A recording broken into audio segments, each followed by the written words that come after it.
कर संग्रह का प्रशासन, administration of collection of GST. GST का सिस्टम कैसे काम करता है, टैक्स कैसे कलेक्ट होता है, ये उसके बारे में है। तो देखें इसमें, यदि किसी वस्तु या सेवा के प्रारंभ से अंत तक जिन सभी व्यापारियों ने पूर्ति की है वे सभी व्यापारी एवं अंतिम उपभोक्ता एक ही राज्य के हैं, तो कोई भी किसी भी स्तर पर आईजीएसटी नहीं चुकाएगा। यानी प्रोडक्शन करने वाला व्यक्ति और ग्राहक सारे एक ही स्टेट के अंतर्गत तो उन्हें कोई भी टैक्स आईजीएसटी नहीं देना पड़ेगा। क्लियर? और कर के संग्रह एवं वितरण में कोई समस्या उत्पन्न नहीं होगी, तो उनको कोई ज़्यादा दिक्कत नहीं आएगी जो करते हैं। अब आप सोचें कि जो मान लो व्यापारी बीकानेर में प्रोडक्शन करता है और बीकानेर में बेचता है, उसको तो और भी कोई दिक्कत नहीं है, वो सेम इजी हो गया। पूरे राजस्थान में भी वो कहीं पे भी करता है तो उसको आईजीएसटी के अंतर्गत नहीं आना होगा। सीधा सीधा बिल बनाना है उसको कि भाई ये 10,000 रुपये की कोई चीज़ है, अब उस पर 9% तो लेना है सीजीएसटी और अब दूसरा आपके 9% लेना है एसजीएसटी। तो बस इतना किया और हो गया बिल तैयार, इतना ही होता है। ठीक है ना? और बीकानेर का बीकानेर में है तो उसको ट्रांसपोर्टेशन का भी काम नहीं करना है, प्रोडक्शन किया और खुद ही बेच रहा है, तो ऐसी स्थिति में वो भी दिक्कत नहीं आती, तो उनको केवल जीएसटी का बिल देना होता है। ये पहली बात। आगे इसके विपरीत यदि हर व्यापारी जब भी आगे से आगे माल बेचता है तो दूसरे राज्य में ही बेचता है तो भी कोई समस्या उत्पन्न नहीं होगी, क्योंकि उसको हर व्यापारी को आईजीएसटी वसूल करेगा। सही बात है। यानी अगर ऐसा भी कोई व्यापारी है केवल एक राज्य से दूसरे राज्य में ही बेचता है, बीकानेर में बनाता है राजस्थान में और वो दिल्ली को ही माल बेचता है, गुजरात को बेचता है, पंजाब को बेचता है, हरियाणा को बेचता है, यानी इंटर स्टेट है, उसको भी कोई ज़्यादा दिक्कत नहीं आती, क्योंकि उसकी इनपुट और आउटपुट हिसाब से मैनेज हो जाती है।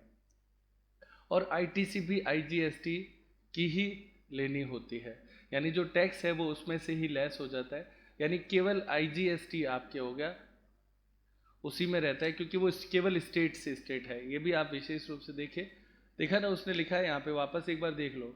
इसके विपरीत यदि हर व्यापारी जब भी आगे से आगे माल बेचता है दूसरे राज्य में ही बेचता है, केवल दूसरे राज्य में यदि वो बेचता है तो भी कोई समस्या उत्पन्न नहीं होगी, क्योंकि उसमें आईजीएसटी ही वसूल करेगा और आईजीएसटी की छूट ही आईटीसी मिल जाएगी उसको, यानी इनपुट आउटपुट दोनों ही किसका हो गया? आईजीएसटी का हो जाएगा। किसी भी स्तर पर सीजीएसटी और एसजीएसटी ना तो वसूल किया जाएगा और न ही उसकी आईटीसी लेनी पड़ेगी। तो बहुत स्पष्ट हो गया कि एक राज्य से दूसरे राज्य करे तो भी कोई दिक्कत नहीं है। तो इसका मतलब दिक्कत आनी कहाँ है? आनी तब है जब एक व्यापारी राजस्थान का राजस्थान में भी बेचता है और बाहर भी बेचता है अन्य राज्यों में, तो उसके सीजीएसटी भी हो गया, एसजीएसटी भी हो गया और आईजीएसटी भी हो गया, तीनों टैक्स एक साथ आ जाते हैं, तब उनको दिक्कत आती है। तो वो थर्ड फेज है। व्यवहार में यह दोनों ही परिस्थितियां कम उत्पन्न होगी, मतलब ऐसा कोई व्यापारी नहीं होगा जो केवल राजस्थान में करता हो, और ऐसा भी कोई व्यापारी नहीं होगा कि केवल अन्य राज्यों में करता हो। इसका मतलब व्यापारी तो खुला है, वो कहीं पे भी कर सकता है। तो यदि ए ने बी को दूसरे राज्य से माल बेचा तो ए व्यापारी बी से आईजीएसटी वसूल करेगा, ये बात हम जानते हैं। एक राज्य से दूसरे राज्य जाएगा तो वो क्या चीज वसूल करेगा? आईजीएसटी। यदि बी स्थानीय व्यापारी को माल की पूर्ति करेगा तो बी सीजीएसटी और एसजीएसटी वसूल करेगा। यानी ए ने तो बी को बेच दिया था, बी ने अपने ही स्टेट में बेचा, तो वो क्या ले रहा है? सीजीएसटी और एसजीएसटी। तो अब इसके कितने टैक्स हुए? देखो, इसका इनपुट जो है ना, इनपुट टैक्स जो है वो तो है आईजीएसटी का, और इसने बेचा स्टेट लेवल पे है, अपने ही राज्य में बेचा है, तो इसका जो आउटपुट है वो आपकी किस चीज की हो गई? सीजीएसटी और एसजीएसटी, ये हो गई। तो तीनों एक साथ आ गए ना अब इसके, तो उसके बारे में वो कहता है वसूल करेगा। एसजीएसटी उसी राज्य का हक है जिसमें यह अंतिम पूर्ति हुई है, तो एसजीएसटी तो उस राज्य को मिल जाएगी जिसकी में ये है। पर चूंकि बी ने आईजीएसटी केंद्र सरकार का कर चुकाया है, वो इसकी आईटीसी ले लेगा, यानी उसको जो टैक्स जमा कराना है ना, तो वो टैक्स क्या करेगा कि वो जमा नहीं कराएगा। कौन सा? ये जो स्टेट के जो CGST है ना, ये जमा नहीं करेगा, वो कहेगा कि मैंने तो IGST दिया हुआ है, तो ये इसमें से इसको घटाने की छूट उसको मिल जाएगी, क्योंकि ये भी सेंटर का है और ये भी सेंटर का है। समझ में आती है? कौन कौन से सेंटर के हैं? IGST और CGST। तो उसने CGST वसूल किया था ना आउटपुट टैक्स का, तो उसमें से वो पिछला जो IGST चुका के गया था उसकी छूट वो ले लेगा। आगे, SGST उसी राज्य का हक है जिसे यह अंतिम पूर्ति हुई है, पर चूंकि बी ने IGST चुकाया है, केंद्र सरकार का कर, वो इसकी ITC ले लेगा। अब ऐसी स्थिति में केंद्र सरकार उस राज्य को उतनी राशि हस्तांतरित करेगी जितनी की ITC ली गई है, जितनी ITC ली है उतना ही। यहाँ यह उल्लेखनीय है कि वसूल करेगा, इस वसूल की गई राशि पर केंद्र का हक है, क्योंकि अंतिम पूर्ति अंतर्राज्यीय है। IGST के बारे में ये कहता है, परंतु इस IGST में से व्यापारी CGST और SGST की इनपुट जमा ले लेगा। इसमें भी CGST की इनपुट कर लेने से केंद्र को हानि नहीं है। तो ये जो पूरा पॉइंट है वो हम प्रैक्टिकल जब हम देखेंगे तो और समझ में आ जाएगा, अभी मैं आपको बताता हूँ। परंतु SGST की इनपुट कर जमा IGST में से लेने के कारण केंद्र को हानि हुई, अतः वह राज्य जिसने SGST प्राप्त कर लिया था उतनी ही SGST केंद्र को हस्तांतरित करेगा जितनी की इनपुट कर जमा कर ली गई है। यह सभी कॉमन पोर्टल की सहायता से उसी प्रकार संभव है जैसे विभिन्न बैंकों के हिसाब समाशोधन गृह क्लियरिंग हाउस निपटाता है, जिसे हम उदाहरण में देखेंगे। तो प्यारे बच्चों, इसमें मैं आप लोगों को बहुत स्पष्ट क्लियर करता हूँ कि हमें अभी तक तो ये भी समझना है कि इनपुट क्या है, आउटपुट क्या है, उनकी क्रेडिट क्या होती है। ये एक मेन इंपॉर्टेंट फेज भी यही है। हमने बेसिक वैसे समझा था ये बात। तो इसमें मूल रूप से ये जो पैराग्राफ हमने अभी देखा उसको आप ऐसा समझें, देखो IGST एक है, CGST एक है और SGST एक है। इन सब में क्या होता है? आउटपुट टैक्स होता है। आउटपुट टैक्स का मतलब हो गया सेल्स। जब आप सेल्स करते हो तो आउटपुट टैक्स लेते हो, यानी वो आप वसूल करते हो। ठीक। एक आपके होता है इनपुट टैक्स, जिसको ही हम कहते हैं ITC, इनपुट टैक्स क्रेडिट, और ये परचेज पे होता है। क्लियर? आउटपुट टैक्स आपको जमा कराना होता है और इनपुट टैक्स आप पहले से दे चुके हो, ये होता है। याद रहेगा, आउटपुट टैक्स जो आपको टोटल जमा कराना है, इनपुट वो है जो आप पहले से दे चुके हो।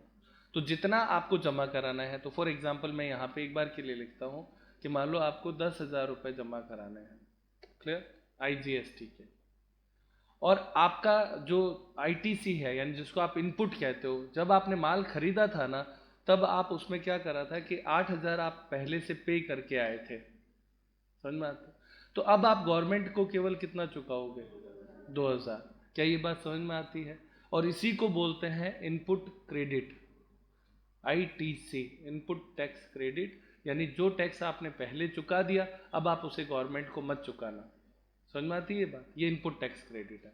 अब इसी तरह से आप CGST में समझो, आपने स्टेट जो सेंट्रल गवर्नमेंट का CGST होता है उसमें आपको 20,000 टैक्स आपने क्या किया, जब बेचा तब वसूल किया, यानी चुकाना कुल 20,000 था। अब आपने चूंकि जो माल आप बेचते हो वो परचेज भी तो करते हो ना, तो वहां पे यदि आप कोई टैक्स चुका के आए हो तो वो इनपुट हो गया। तो जितना टैक्स, मान लो आपने 14,000 रुपये का टैक्स पहले जमा करा चुके थे, जिसको हमने क्या बोला, इनपुट, वो घटा देंगे, तो अब आप गवर्नमेंट में केवल कितना जमा कराओगे? 6,000 जमा कराओगे। तो अब समझ में आता है आउटपुट क्या है। और इसी तरीके से अब SGST का आ जाएगा। मान लो 15,000 रुपये का आउटपुट टैक्स है, आपके 8,000 रुपये आप पहले चुका के आए थे, तो अब आपको केवल कितना चुकाना है?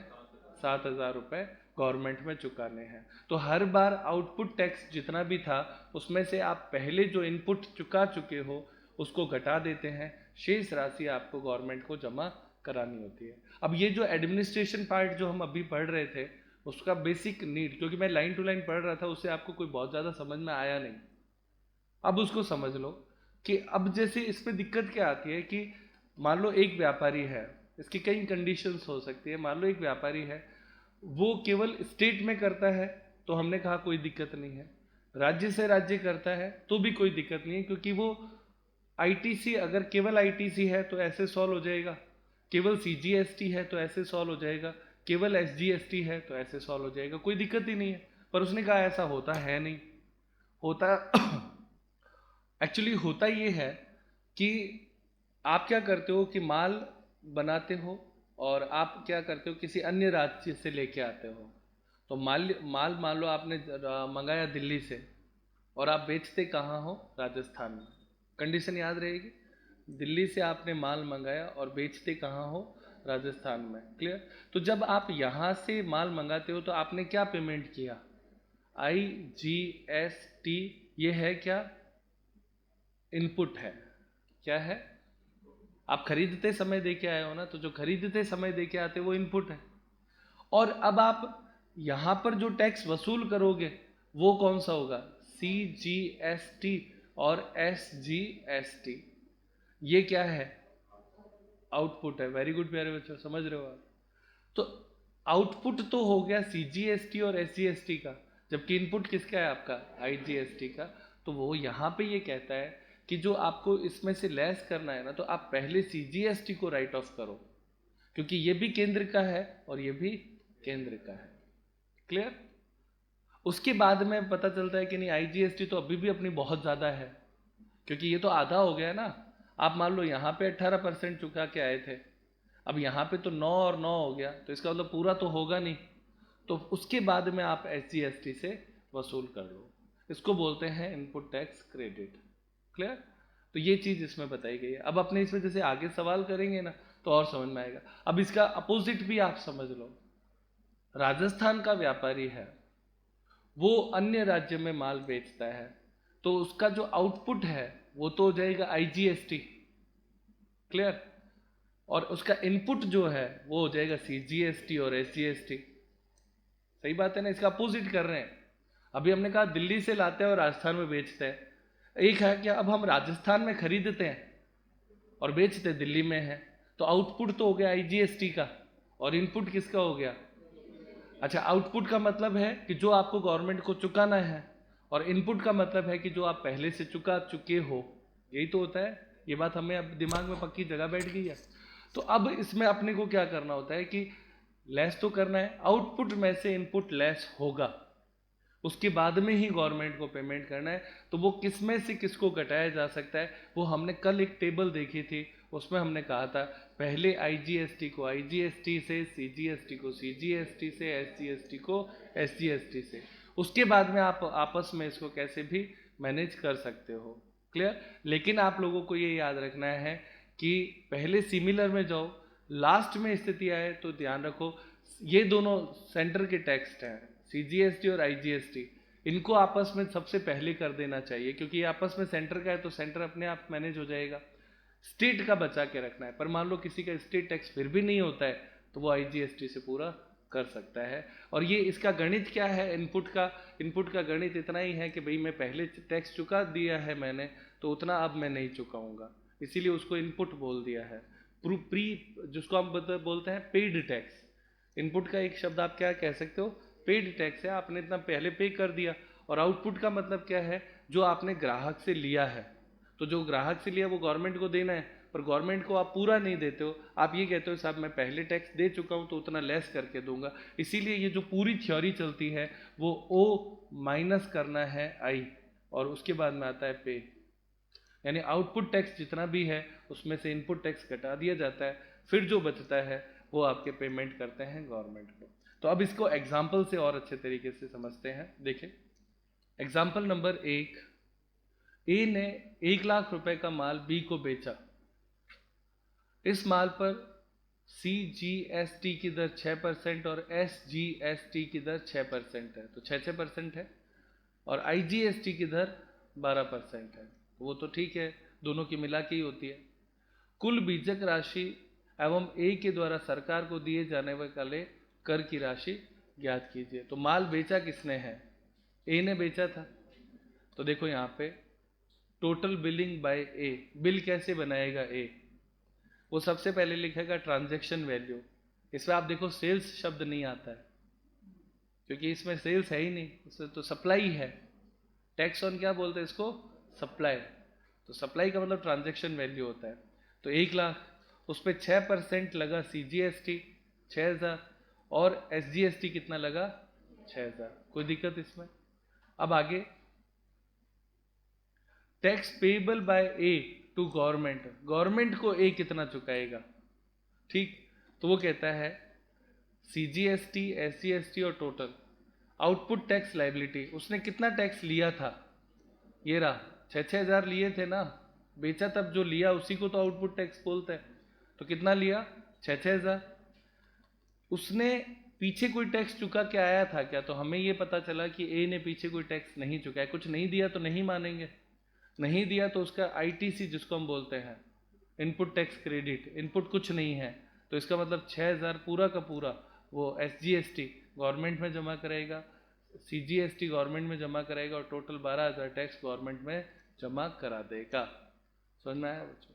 छोटा सा एग्जाम्पल था। वो कहता है एग्जाम्पल नंबर 2 में बी, ऊपर सवाल से लिंक कर रहा है वो, बी जिसने उदाहरण ए की सूचनाओं के अनुसार माल खरीदा, स्थानीय व्यापारी सी को माल के लागत मूल्य में 30% वृद्धि करके बेच देता है, कुल बीजक राशि और बी द्वारा सरकार को कितना टैक्स चुकाया जाएगा वो बताओ। समझ में आती है बात? तो अब ये देखें, टोटल बिल बी कितने का बनाएगा? तो ये बी का बिल है। बी ने किसको बेचा था? सी को, और सी कौन है? स्थानीय व्यापारी है। तो स्थानीय व्यापारी को माल बेचा, कितना है ट्रांजैक्शन वैल्यू? 1,00,000 का था, 30% उसने बढ़ा दिया तो 1,30,000 का तो माल हो गया। उस पर 6% CGST लेगा और 6% SGST लेगा, ये ओ हो गया। ये क्या है? आउटपुट टैक्स हो गया। बेचने पर जो बिल में लिखा वो आउटपुट टैक्स होता है। क्लियर? अब आगे, अब वो गवर्नमेंट को कितना चुकाएगा? तो ये देखो, आउटपुट टैक्स कितना बना उसका, अभी निकाला 7,800, और इनपुट पहले वो ए को कितना दे के आया था? परचेज पे 6,000 दे के आया था, तो अब वो गवर्नमेंट में केवल कितना जमा कराएगा? 1800 और 1800, केवल इतना ही जमा कराएगा। क्लियर? आगे, total revenue to the government, government को कितना पैसा मिल गया? तो अब आ जाओ यहाँ पे, A sold goods to B, A ने जब बी को माल बेचा तो 6,000 रुपए ए ने जमा कराए थे ना आउटपुट टैक्स। बी ने कितना जमा कराया? बी ने 1800 और 1800। ग्राहक ने कितना दिया था? लास्ट में ग्राहक ने 7,800 दिया था ना, तो गवर्नमेंट के पास कितना गया? 7,800 ही गया। टैक्स पे टैक्स तो नहीं है ना, ये भी समझने की चीज है। लेकिन ये वैल्यू एडिड टैक्स है। 30,000 बढ़ा था ना, 1,00,000 की चीज में उसको 30% जोड़कर बेचा, तो उस 30,000 पे आप निकाल के देख लो, 1800 ही आएगा। 30,000 का 6% कितना आता है? इसीलिए इसको वैल्यू एडिड टैक्स भी बोलते हैं। समझ में? जैसे जैसे वैल्यू एडिशन होता जाएगा वैसे वैसे टैक्स बढ़ता जाएगा। ये वैल्यू एडिड, क्योंकि ये जो नया सिस्टम है ये इनपुट आउटपुट सारा वैल्यू एडिड टैक्स से उठाया गया है। तो ये पहले भी यही था, इनपुट आउटपुट था, आज भी वही सेम है। तो दोनों चीज़ें समझ में आ गई। आप देखिए इस सवाल में हमने 3 बातें इंपॉर्टेंट सीखी, ए कितना टैक्स जमा कराएगा, बी कितना जमा कराएगा, और बाद में गवर्नमेंट को टोटल कितना टैक्स मिलेगा, और गवर्नमेंट में भी देखो सेंट्रल गवर्नमेंट को कितना मिलेगा और स्टेट गवर्नमेंट को कितना मिलेगा। दोनों आ गए ना? आगे देखते हैं। एग्जाम्पल 3, भोपाल मध्य प्रदेश के एक्स ने, तो मध्य प्रदेश का है एक्स ने जयपुर के वाई को 10,000 रुपए का माल बेचा। तो ये एक राज्य से दूसरे राज्य हो गया, ठीक है ना? मध्य प्रदेश से राजस्थान के लिए ये आपका हुआ। माल पर कर की दर GST 6% है, CGST तो, और SGST जो है वो भी 6% है, और IGST 12% है। तो पहला प्रश्न हम लोगों के सामने ही आएगा कि इसमें कौन सा टैक्स लगेगा। तो एक राज्य से दूसरे राज्य है तो इसका मतलब इस पर क्या लगेगा? IGST 12% लगेगा। तो अब आप यहाँ पे देखें, ये एग्जाम्पल हुआ, total billing by X, bill कौन बनाता है? जो माल बेचता है, तो बेचने वाला बिल बनाएगा, तो ट्रांजैक्शन वैल्यू 10,000 है, और उस पर IGST लगेगा क्योंकि एक राज्य से दूसरे राज्य है 1200, तो टोटल कितना हुआ 11,200 रुपये का बिल बना एक्स के लिए। इसमें IGST 1200 रुपये आया है।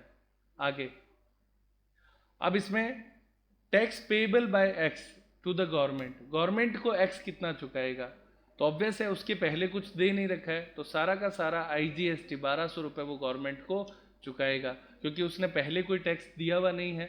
IGST कलेक्ट किया, ये 1200 रुपये गवर्नमेंट के पास चले गए हैं। क्लियर। आगे अब इसमें 1200 रुपये जब ये गवर्नमेंट के पास चले गए, मध्य प्रदेश सरकार भी थी और राजस्थान सरकार भी थी, तो ये 1200 में उन दोनों का हिस्सा बनता है ना। तो ये दोनों का जो 1200 रुपये का हिस्सा बनता है टैक्स का, भाई राज्यों ने किया है ना काम तो आपस में, तो ये क्या करता है IGST जो है वो सेंटर केवल सेटलमेंट के लिए रखता है, ताकि दोनों राज्यों को इस 1200 रुपये में जोड़ नहीं पड़े, आपस में सेटल कर दिया जाए। क्लियर। आगे आता है फोर्थ एग्जाम्पल, इसी से लिंक है। उदाहरण 3 में वाई ने एक्स से जो माल खरीदा उसे स्थानीय व्यापारी जेड को लागत में 30% जोड़कर बेच दिया। कुल बीजक राशि बताइए और वाई सरकार को कितना चुकाएगा ये बताइए। तो अब आप देखो 10,000 था, 30% जोड़ दिया तो 13,000 रुपये तो वस्तु का मूल्य हो गया। आप देखो इसमें कहीं पे भी टैक्स जुड़ा हुआ नहीं है। यहाँ पे ये बात भी बहुत इंपॉर्टेंट है कि जो ग्राहक है उसको ये बात समझनी चाहिए कि टैक्स का हिसाब अपना अलग चलता है और वस्तु की लागत अलग चलती है, तो लागत में कहीं पे भी टैक्स जुड़ा हुआ नहीं है। क्लियर। तो यहाँ पे 13,000 रुपये हुआ उस वस्तु का मूल्य। उस पर अब चूंकि ये वाई ने किसको बेचा, जेड को, और जेड कौन है, स्थानीय मतलब राजस्थान का ही हो गया। कहाँ का हो गया, ऊपर एग्जाम्पल से लिंक कर रहा है तो राजस्थान में ही बेचा। तो अब वो क्या लेगा, वो 6% CGST और 6% SGST होगा, क्योंकि वाई जो है वो राजस्थान का है और जो जेड है वो भी राजस्थान का है। तो राजस्थान से राजस्थान में हुआ तो वो CGST और SGST उसने लिया। तो ये हो गया, क्या चीज़ होगी, आउटपुट। क्या है, आउटपुट टैक्स। क्लियर। और ये चुका के कितना आया था भाई, 1200 रुपये चुका के आया था, वो हो गई इनपुट। तो इनपुट तो है IGST के और आउटपुट है CGST और SGST की। तो इसका सेटलमेंट कैसे होगा वो देखें। तो हमने ये कॉलम बनाए चारों, तो इसमें ही आप देखेंगे कि टोटल कितना दे रखा है, CGST दे रखा है कितना 780, और ये है कौन सा, आउटपुट। SGST कितना है 780। क्लियर। टोटल 1560। इसमें से लेस ये चुका के क्या आया था, IGST चुका के आया था कितना, 1200 रुपये। क्लियर।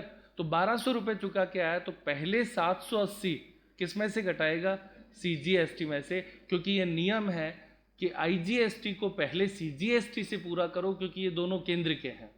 क्लियर। उसके बाद में पैसा बच गया, क्योंकि 1200 की छूट लेनी थी, 780 यहाँ पे ले लिया, तो 1200 में से घटा देंगे 780, तो कितना बचा 720। उसको वो किस में से ले लेगा, SGST में से ले लेगा, यानी आउटपुट में से इनपुट वो तो अपना पूरा पूरा घटाएगा, बात इतनी सी है। अब गवर्नमेंट को केवल वो कितना चुकाएगा, 360। और कौन सी गवर्नमेंट को, स्टेट गवर्नमेंट को केवल 360 रुपये वो चुका देगा। 1200 रुपये वो IGST चुका के आया था और 360 रुपये ये और दे दी, तो टोटल टैक्स कितना पहुंच गया, 1560 रुपये पहुंच गया है ना। ग्राहक से जितना लिया उतना गवर्नमेंट के पास पहुंच जाता है। बस ये इतना ही है इस चैप्टर में। तो आज हमने बहुत बेसिक चीज़ें इनपुट टैक्स और आउटपुट टैक्स के बारे में समझी, प्रैक्टिकल बात भी समझी, और साथ में ये भी समझा कि टैक्स अलग ही चलता है, उसका प्रोडक्ट की प्राइस से कोई लिंक नहीं है, उस प्रोडक्ट में कोई टैक्स जुड़ा हुआ नहीं है। यानी आपने ये नोटिस किया, टैक्स पे टैक्स नहीं है। ऐसा नहीं है कि इस टैक्स को उसकी कॉस्ट बना दें और फिर उस पर फिर टैक्स लगा ले, तो ऐसा नहीं है। ये तो बहुत स्पष्ट इसमें आपने हो जाता है। तो आज की क्लास यहीं पे समाप्त करते हैं।